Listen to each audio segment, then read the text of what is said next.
All right, everyone. Welcome back to another episode here on the Fit Father Project podcast. I'm very excited because today is a expert guest interview. We have Anthony Trucks joining us, and I want to read his bio. Anthony Trucks is a former NFL athlete, international speaker, American Ninja Warrior, and the author of the new book, Identity Shift, Upgrade How You Operate to Elevate Your Life. Anthony uses cutting-edge science and psychology to upgrade how you operate so you can elevate your life and business to reach your full potential.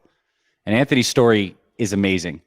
After being given away into foster care at 3 years old, being adopted into an all-white family at 14, losing his NFL career to injury, and learning how to make shifts at a young age, Anthony's now made it his life mission to teach others how to make shift happen in their lives.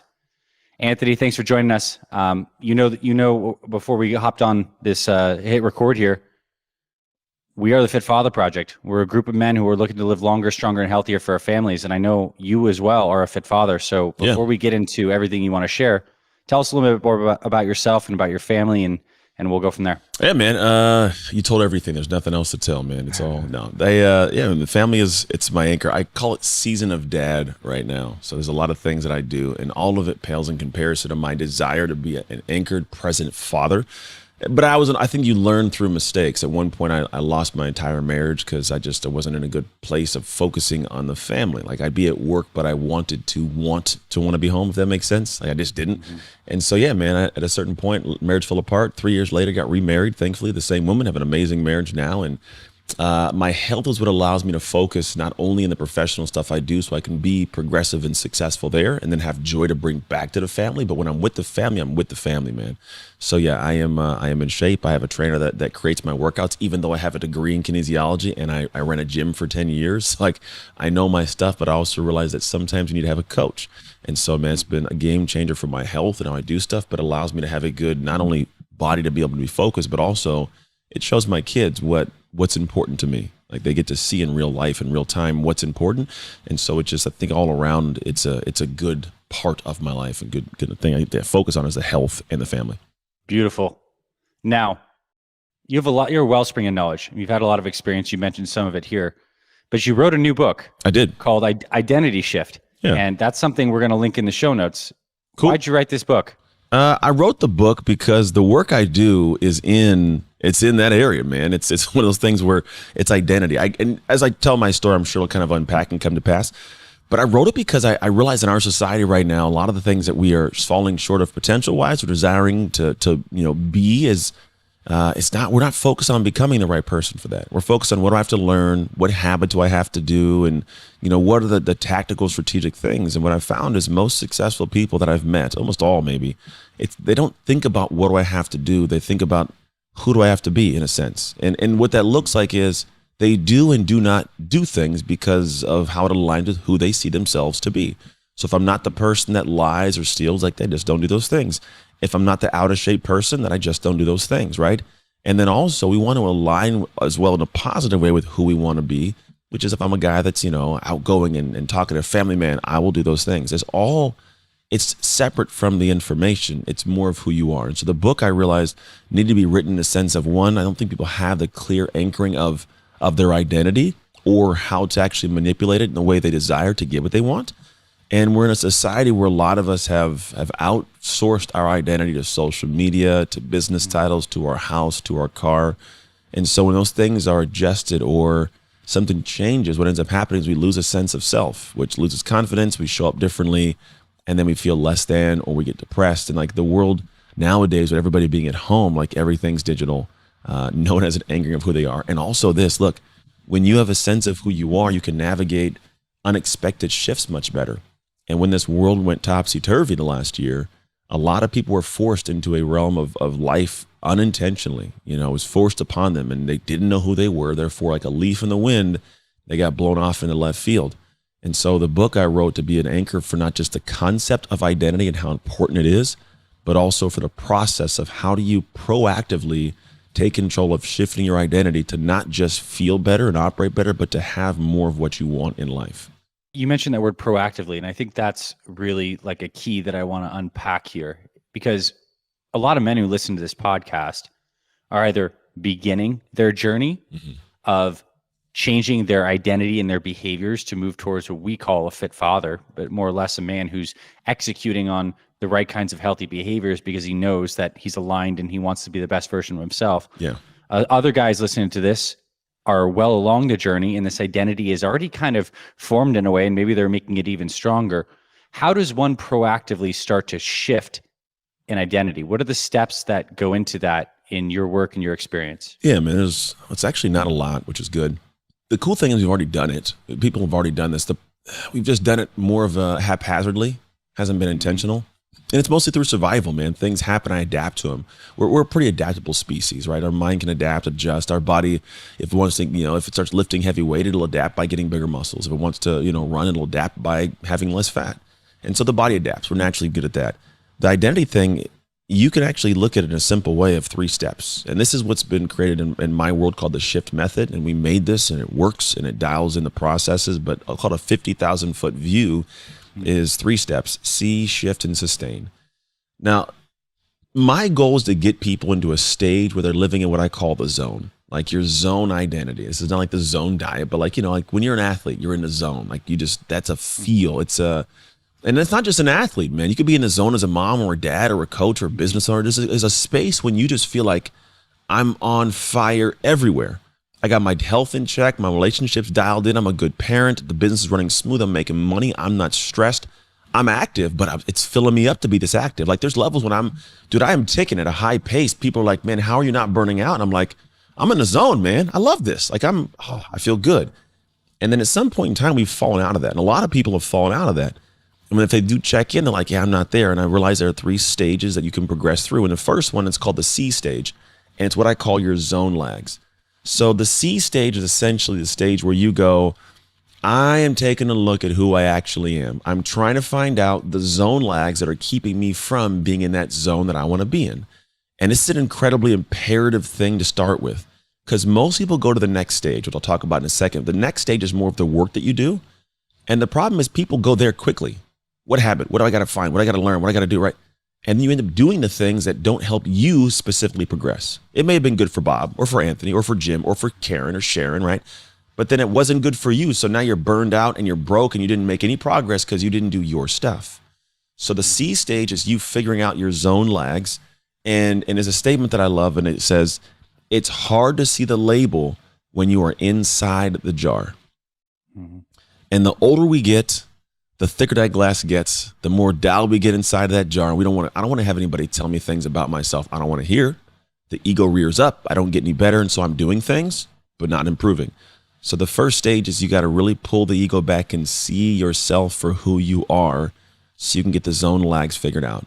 Because now you actually give yourself permission to improve. And that's one of the most powerful first steps, giving yourself permission to improve in this area that you didn't want to admit that you weren't amazing at. The next stage is the one we call your shift.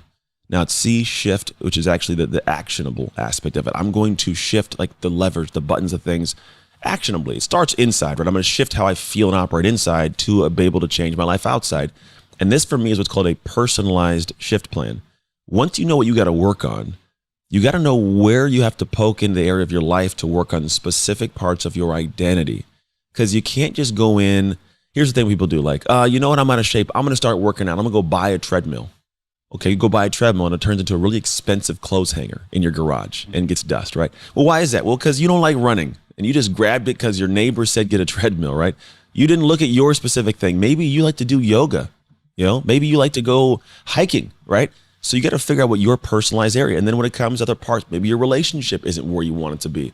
All right, maybe your problem isn't that you don't take your wife on dates. Maybe the problem is you don't listen to her talk about her day enough, right? So it's like you may go put energy, I'm going to take a big, nice date. And she's like, I just want you to listen to me, right? So if we don't look at our own personalized shift plan of what we've got to work on, then we'll do the wrong work and we won't get anywhere. And we'll be like, I'm doing this stuff and I'm not getting it, and then you want to give up.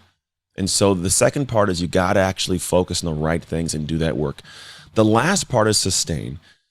The thing that I've noticed when it comes to shifting an identity, it doesn't happen quickly, and it shouldn't. I mean, if you think about who we are today and now, this didn't happen overnight. You didn't go from 10 to 11 years old and become this person all of a sudden today, right? It was over time, and it should be a joy to that. It's not a problem, right? it should be kind of that process. If you look back, there's a time if I go, hey, take me back to 10 years ago and think about that person. Who were you back then? And most people will look back and go, man, I was a different person. I thought different. I spoke different. I processed different. Yeah. So you had a different identity then than you do now. So you've already done it, right? We can establish that piece. Mm-hmm. But it doesn't happen overnight. What I realized, it's kind of like when, I'm sure you can attest to this and all the people listening can, there's times when I'll go to like a coffee shop to work and I'll sit down and I'll get my, little environment settled up and I'll put the headphones in. And for the first 5 minutes, I'm working, but I'm still aware of my surroundings, right? I realize time's passing. And then at some point, all of a sudden I pop my head up and it's been 2 hours. And I'm like, where'd the last 2 hours go? Like, but I got a lot done. It's all good. Woo, I feel good, right? That's kind of how the sustained process works. It's called a discipline system. The process is supposed to be focused on, for the first couple of weeks, it's nuanced, it's new, but after a while, it becomes so normal to who you are. You wake up 3 months, 4 months, 5 months later and go, wow, like I'm in better shape. Like I got, my marriage is better. Like business is going smoother. My job feels like much more enjoyable to go to. Whatever it is, you pop up, and that actually is the moments that when you shifted. Now it's hard to go back and realize what moment it took place. I've never been able to ask anybody, hey, when did you feel like a way better person? It's not even usually the moment after a big success. It's like, I don't know. Like I guess sometime last month, like there's no definitive of when it took place. And so for me, it's like if you figure out your zone lags, you figure out your shift work, and you put in your own discipline system to sustain the actions in that direction, the back end of that, you end up becoming a different person in a good way. And there's a statement that I anchor this to. It's tied like, you ever seen let's see a sculptor, they get a block, they start chiseling out this block. They don't get done with that sculpture and go, I sculpted something and walk away. They go, no, I'm a sculptor. Mm-hmm. You don't paint a beautiful picture or learn to paint a beautiful picture and walk away and go, I just painted something. No, I'm a painter, right? The process of creation is what gives you the ownership of that new identity. And what happens between the shift and sustain is that it's that creation process that creates you internally in time. You're creating your identity transformationally while achieving something outside. And that's what we build and go through. So when someone's like, hey, how do I shift my identity? Just realize you've already done it. It's not impossible. 2, you've done it accidentally, which is a problem. So it took longer and you didn't know where you wanted to go. Because most of the time people get to midlife and they go, midlife crisis. I don't know who I am. Well, yeah, because you got a job you kind of like because it paid the bills. And Bob, who's your boss, you just follow what Bob does. And Bob hates his wife and his life. So you start doing Bob stuff. And sure enough, what'd you think was going to happen, man? You borrowed the wrong habits. So yeah, of course, it's how you felt. So going back to the base is like, then do your own shift, sustain that. On the back end, you get that expansion. We call it a more evolved man or evolved woman. You just took control of actually crafting the ideal identity, that zone identity that you really wanted to be in your life. Makes a ton of sense. I mean, I feel like it's incredibly aligned with the process that we do in our programs. Effectively, the C visibility is huge. Yeah. A lot of our guys listening to this, they started this program by writing a mission statement, which comes to an evaluation of where they're at in their life and how their behaviors with their health are affecting all these different areas. Some visibility, because it gives you a platform and a chance to start to develop your personalized shift plan, which I love what you say, must be personalized. Like it has to be, we have to be shining light in all the areas that we individually need to shine light on. And we know that intuitively once we take the time to see. Makes a ton of sense. And then the third, the sustain aspect, kind of reminds me of just like you start to live in integrity with your shift plan, and then your actions, they start to stack up and just give you strength. And you wake up one day, you're like, wow, I feel completely different. When did that happen? Mm-hmm. Now, something that's interesting, I think with health, I don't want to dive into this. I think there's a lot of guys, especially guys before they join our program, who feel like they're high performing, kick ass in many other domains of their life besides this one. Mm-hmm. It almost seems that people have like siloed identities. Like some people feel like they crush it in all these dynamics, and then, some areas they struggle with. We do. Can you speak to that a little bit? Just the nature of that, because it doesn't seem to me that we have one solid identity. Maybe we have overarching ones, but they kind of seem domain specific. Yeah, we have values and principles that show up in certain areas, right? Values are based on, in my opinion, they're based on like situations of what's going on. Like right now, I have, a value for money, right? But if something changes, the value diminishes, right? I have a value for my grass being, nice and my, car being washed, right? There's value there. But if it's like a apocalypse, I don't care about the grass. I don't value my grass and my car, right? But then principles are different. Principles are these hard set things that are right and wrong regardless. Like there's principles to me in how I look at human life from my faith, right? How I look at marriage from my faith. No matter what happens situationally, like I will value my children, I will look at my children a certain way in their life, right? It's principles as humans. And so what I look at is as we go in, they will cross identities. However, we are different identity-wise in different situations in life. The way that I'm here and the presence I have with you is different than my wife in intimate moments. It's different from how I coach my son, we play with sports, or from watching TV, or when I'm in a coaching call. It's a different entity. It's a different identity altogether. The person I am right now is not who I am on a stage when I'm speaking. It's seriously just, it varies. And people go, oh, you're different. Like, no, it's just humanity. I can't, and you shouldn't be the same. So yeah, it makes sense. The identity you might have, I call it an identity anchor. You might have a different anchor in health than you have in business than you have in your marriage, right? Now, we want to be as close as we can to having it be anchored similarly in all areas. But first off, people realize like it's not easy to do that because we're only human and we have so much energy. I don't think we realize, what I've noticed is, I don't know if balance is always the thing that is existing in the world. I don't have a good balance, but my life runs like a smooth running machine. Because I've found that there's certain things that what you would call take me off balance. It's just that in one area, it's slowing down my ability to still go fast in that area. And I like speed, man. I'm a guy that likes to move at a quick pace. And if I put too much on my business plate, then I slow down in business, and then everything else slows down. I feel like, I'm not even a good dad. I'm not doing good. Everything gets affected by it.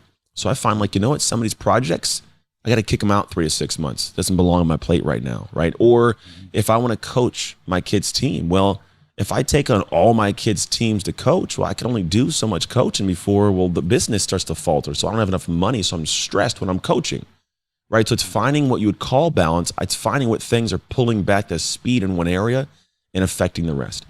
And so for me, it's like, one, yes, be aware of that. Two, realize that typically you're not going to look at the area as a problem and say, how do I fix that? But it's something surrounding it.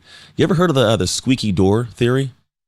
Mm-hmm. It's like a squeaky door. This is actually something that I learned from I have a degree in kinesiology, so I understood this from biomechanics. But if you go to a door right now, right? So somebody has knee pain, you'll get this. If I have knee pain, typically the knee isn't the issue. It's the ankle below or the hip above or some position I move. So it's eliciting itself and showing up in the knee. Like a door, if it squeaks at the handle, it's usually going to be the above, which one called I can't think of the thing, the door hinge above or hinge below. I lost a word there. It's either the hinge above or below that is making it kind of squeak or creak, right? So in our lives, we're all looking at the knee going, that's the problem. I'm not good in my health. I'm not good in my health. No, maybe you just have something going on in your relationship or with your parenting aspects or with work that is affecting that area and making it squeak, we'll call it. And if you can take a look at the collective aspect, you might find that, well, maybe if you don't stress yourself so much at work and take that one thing off your plate or delegate it, well, now you can actually get the workout in. And then now you have more joy because you got a better body. Look in the mirror and feel confident again like you used to. So guess what? You go back to your house and your wife says, hey, baby, you look pretty good. You're like, ooh, I feel good. I'm feeling better. My wife's noticing it. Then I got more energy to play with the kids. So kids like, great dad. And I go to work. People are like, hey, Bob, why are you so happy, man? I don't know. I'm in a good mood. It's synergistic. So it's those little things that create massive change over time. Totally. That resonates with me big time. Something that's interesting that I'm thinking as I'm listening to you, Anthony, is that what we find from watching a lot of our program members is they start, even though they don't know they're necessarily doing identity shift work, they start with this narrow band focus on improving their behaviors around their nutrition, their sleep, their exercise. Yeah. And the body seems something so foundational that when the body gets leaner, more energetic, is getting the right inputs, is moving, a lot of these other areas seem to shift. They do.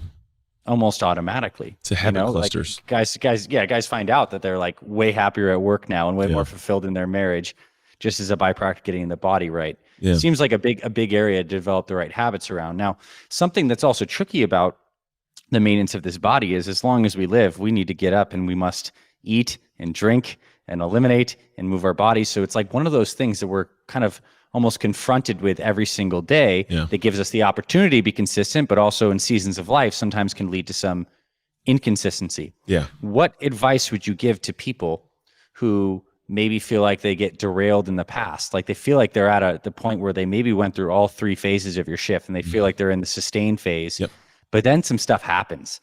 Or then they just feel like they're downshifting the other way. How do you start to turn that around and shift the momentum? Yeah, man. The good thing about it is that this process is built in a circle. It's actually, if you see that the diagram of how it works, it's circular. And so when you're talking about in a negative way, like it's actually the same thing positive, but they both go in the same flow. You're talking also, you said something about called habit clusters. When I start doing well in one area, I will not keep things in my life that will deter or take away from that thing I'm building. So like if I'm starting to have a healthier body just because I'm working out, I'm like, I'm working out. Maybe I should eat some food so I'm not as sore as much, and so I can keep my gains, right? And then if I'm keeping my gains and I'm like, I'm getting it, maybe I should buy nicer clothes because I want to go outside more often. I want to make sure I'm seen positively, right? You start doing that, you go outside more often. Maybe maybe I should take care of my grass and my lawn because I want to make sure that my outside, in terms of, my outside of my home or whatever, matches my inside of my heart, And so you do that, and then you start doing things, you start meeting more people, you go out and do things, you have different friends. Like it positively engages everything around. It's just a weird positive. Now, what you're talking about is like when I start having the decline, because that happens, right? It's the thing is, I think we beat ourselves up a lot and we end up falling off track somewhere and don't realize we're off track till we're a mile down the track. Right.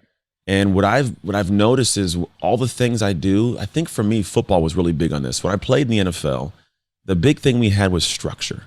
Always had structure. So if I fell off track today, practice didn't go that great, that's cool. Tomorrow we know what practice should look like. Let's fix it tomorrow. Whereas most of us, we are running around with our hair on fire. And when I go through all the stuff I'm talking about, the thing I haven't addressed or even talked about is like, I am really big on like process and structure. And if you think back to my athletic days, the ability for me to be successful as an athlete, I could just show up and work. I didn't have to think about what to work on. And a lot of us are trying to show up to work, but we have nobody who's created the plan of what to work on. Back then, my coaches did it. Now it's me. And it took me years to figure out how to do it for myself. And I spent about an hour a week doing it because I've spent time in the past structuring it, and it's just maintenance. But dude, I can show up to today. I show up to today without thinking about what was going to happen today. It's even things for like speeches for prep. It's all so dialed in at this point. I live super free. Roll up, I do my thing, I talk on podcasts, I hang out with you, and I move on, right? And that's the good thing. But if it falls off track, here's what you do. You go back to the first stage. C. If you're not feeling right, you feel like you're off track, take a look and go, where am I at right now? Take a look. Or ask somebody, hey man, how is my life looking right now? And be open to hearing that person reply to you with something you may not want to hear, but you do need to hear. It doesn't change though. It's still C, shift, sustain, right? If I see that I'm off track, what do I got to shift? What do I got to sustain? If I'm on track and I go, you know what? I see that I want to achieve more. Great. What do I got to shift? What do I got to sustain?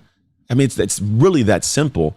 Yeah. There's a lot behind the scenes of planning to get it down to the point where your life should tell you what to do today.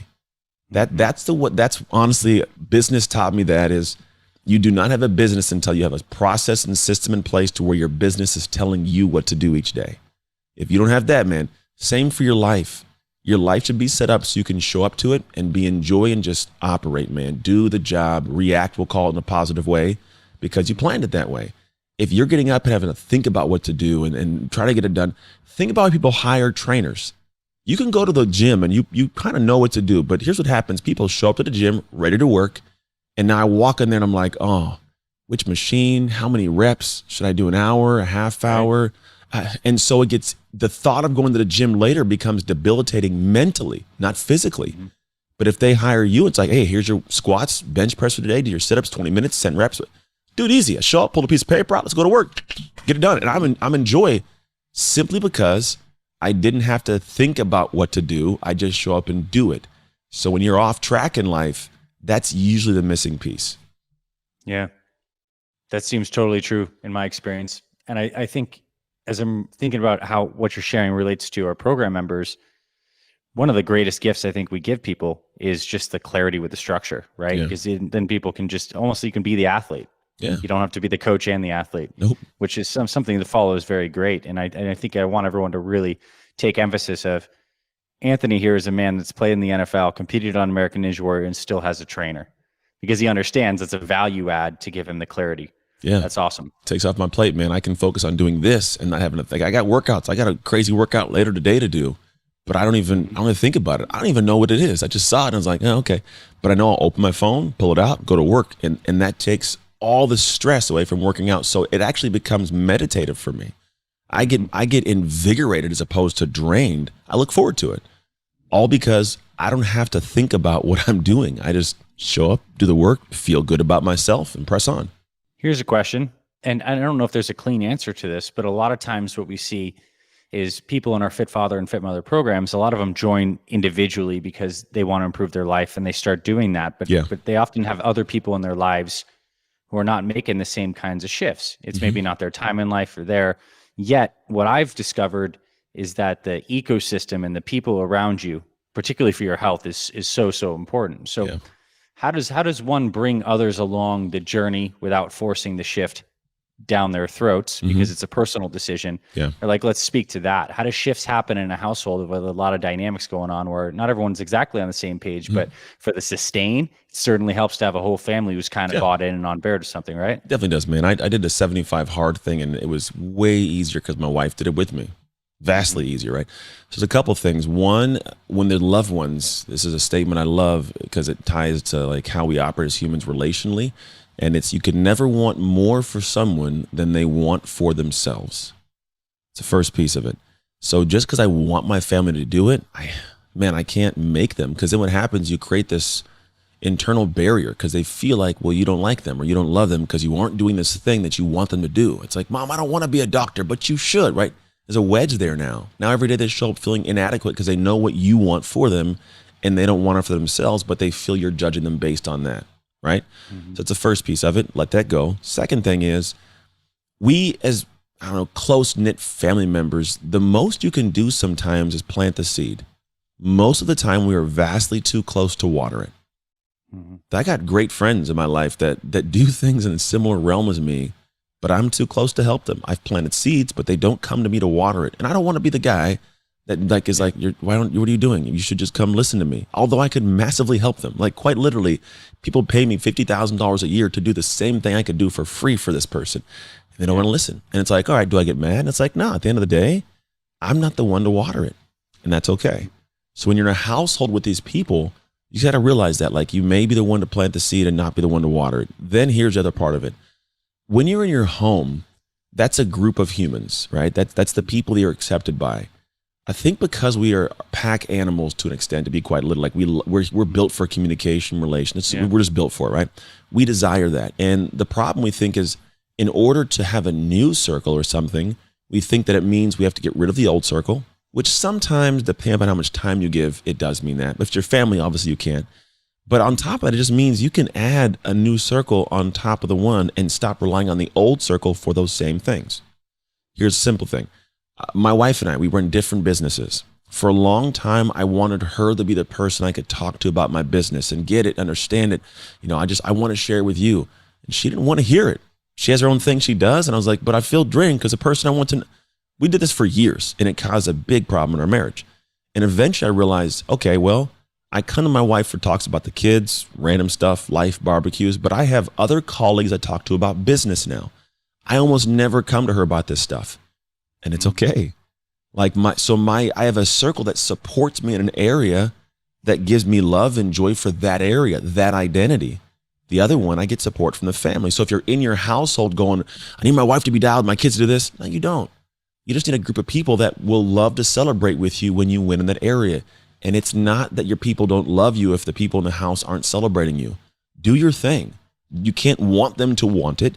You can't tell them what to do and water the seed. You just plant it, do your thing, and have people that celebrate you and build and build and build. And then what's cool is this. Whenever you're around people that know you and you start making those shifts, there's usually an internal thing that they deal with that comes out as, what are you doing? Why are you going to get in shape? You're going to start eating salads, Yeah. And we feel bad, like, oh, I don't want to feel that. And then here's what happens for them. They're having a mirror moment, typically, which is you're presenting to them what they're not doing. And they have to choose two things. Either I admit I'm doing it wrong, or I bury you so I can stand on top of the grave and feel good about myself still. And I've realized for myself in a lot of moments, like when people kind of poke at me, it's just them trying to find a way to hold position. It has nothing to do with me. And what I start doing is I look at them and go, okay, how can I convince them? It's not going to happen by words. People don't believe words. They believe what they see. So if I have my group of people that salute me, celebrate me, and I keep pulling in that direction, I got good habit clusters. I do my thing. Eventually they go, you still doing that? Yeah. And then after a while, it's like, wow, you're still doing it, aren't you? Yeah. And they keep doing it, like, wow, he actually got it done. And now you've convinced them. They're like, man, you're happier. You're in better shape. You got more joy. Like, they'll come to you because you weren't putting seeds on them. You weren't making them feel bad for not wanting it. So now it's their idea. And they go, man, I want some of what you got. Hey, I'm happy to tell you. Now you help them. Maybe you can water the seed at that moment in time, but now it's their idea. And people will protect what they create, not what you create for them. Man, that was a truly great answer. I think you totally nailed that thing up and down. And I think about our Fit Father communities, one of the best things that we kind of accidentally did is we got all our program members inside these private groups together. Smart. And just so they could support one another. But it ends up being the best part about the program because everyone's, the camaraderie. They found this niche circle of like-minded men who are all working towards the same thing. It ends up being that borrowed social outlet while they're kind of, standing in the midst of their own transformation journeys, planting seeds, but more or less just being consistent and walking the walk. Mm-hmm. It's big, man. Totally. All right. So 30 minutes in, and I want to ask you, how can people learn more about your work, and tell us a little more about the plan for your upcoming book? And if people are listening to this and are like, yeah, this identity stuff is something I definitely want to go deeper on, and this Anthony Trucks guy absolutely said a lot of true shit that I really resonates with me, how do they find you and come deeper with you? Yeah, man. Well, I'm all over the place. I'm on social media. You can go find me. I get a lot more messages now, so it's hard to get back to all the messages, but I do the absolute best I can. But to be honest, man, the work I do, what's cool about the work I do is it doesn't intrude upon anybody else's work. It's not information I'm giving people. It's process, it's system. It's like giving somebody the video game system to play the video game that they have, right? Yeah. So you have the video game, right? They just take that information and plug it into a different system is what I create. And so if people want to know more about the book, you can go to identityshiftbook.com and grab the book. And then just for hanging out and being part of this community, if you guys use the code FFP, Fit Father Project, if you buy the book and bring it back to the site that's on there, you can just follow the steps 1, 2, 3. It's very easy. Then when the book releases, you'll get the book in the mail, but also for the first 10 people, send a second book that's going to be autographed by me, but also give the audiobook, a digital book, and a workbook. And the workbook's the cool thing, because the workbook, I took the most like impactful modules from our coaching methods, like the shift method, and I put them into a book that allows someone to really go through and not just read the book and kind of like, okay, it makes sense, and like I'll try to apply it someday later, but it actually allows you to apply it. It's not the full in-depth thing, but it'll give you a really great kickstart of like how to start this shift, or to take a look at how you might be already in the middle of it now. Because if they're doing the work with you, they're doing a portion of it. Quite literally, are probably already doing a portion of it, right? Which is great. And now it's like kind of really button that up and carry it into the rest of my life with a little bit of a plan. That's it. And then if they want to know more, there's obviously ways from there to figure it out. There's links, places, there's quizzes you can take. There's some cool things inside the book and the things surrounding it as well. Nice. Well, thank you.